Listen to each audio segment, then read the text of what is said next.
am a disco dancer, এই culture বাংলাদেশে চলবে না।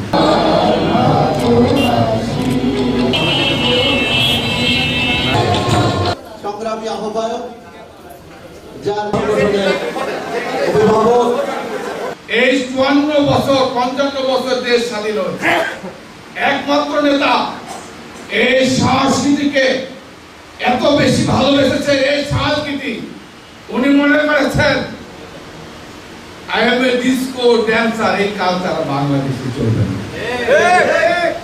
উনি এই কালচারের বিরুদ্ধে বাংলাদেশি সংস্কৃতি,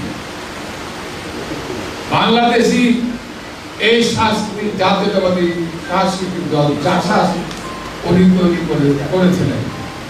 আজকে আমরা চাই এই বাংলাদেশি এই জাসাস উনি প্রথম বাংলাদেশি নেতা, জাতীয়তাবাদী দলের নেতা জাসাসকে বাংলাদেশ জাতীয়তাবাদী দলের অঙ্গ সংগঠন হিসেবে স্বীকৃতি দিয়েছে। এই জন্য কারণ কোন সাংস্কৃতিক বিপ্লব ছাড়া কোন দেশ এগিয়ে যেতে হবে। আজকে বাংলাদেশকে এগিয়ে নিয়ে যেতে হলে এই শিল্পীরা, এই সাংস্কৃতিক জগতের যারা কর্মী তারাই পারে।